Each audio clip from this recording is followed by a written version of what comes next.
Good morning, everybody. It's day 5 of our lockdown, and by now most of you have formed some sort of routine in your days and what you're doing, and are dealing with what's happening at home, what's happening externally in a variety of different ways. So today I want to talk a little bit. I've had a request to talk about fear and anxiety and how that spirals into panic, and how we can help ourselves maintain some sense of equilibrium in the face of, I guess, not being able to get to our usual sources of help when we really are feeling completely out of control.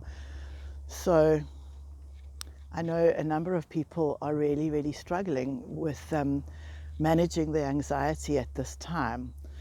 And while day to day and in your normal routines, it might be reasonably easy to keep yourselves busy, cleaning cupboards or cleaning stables or whatever it is that you're doing. Some of you are still working. Whatever it is you're doing to keep busy, that often alleviates the panic a lot.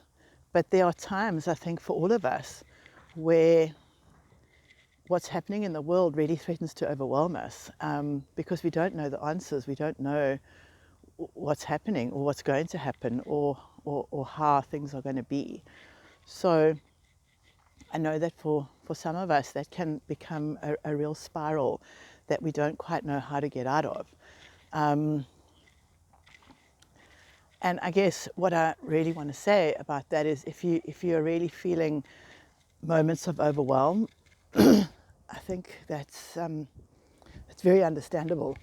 It's excuse me, that is quite normal for this period. So just remember that when you go into a feeling of panic, what happens is the thinking part of your brain, your prefrontal cortex, gets shut off from the survival and instinctive part of your brain, the amygdala. Sometimes we call that an amygdala hijack, when the survival part of your brain is screaming so loudly that your survival is at threat that you can't really think anything through. So one of the really first things to remind yourself to do when you start to feel yourself spiral into a panic that you are worried you might not be able to control is to stop and take a moment and really breathe. Now, I know that we all breathe anyway, but if you notice how short of breath you get when you're feeling really anxious, you can start to control your breathing by breathing deeply in and deeply out.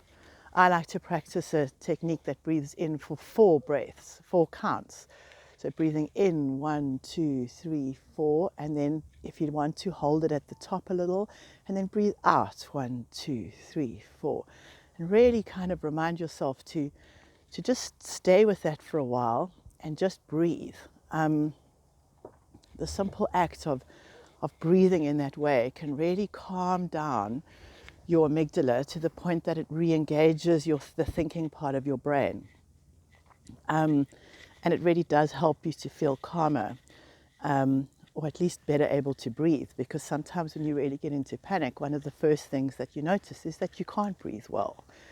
So I think breathing is a really important technique. We should all be practicing breathing in a very calm way a few times a day.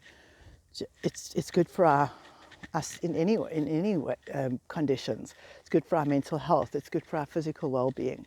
So I really suggest that for today, perhaps if you're feeling a little out of control and a little overwhelmed, give yourself a chance to just sit quietly and really breathe into some of the things that you're thinking and feeling, and just really concentrate on taking long and deep breaths.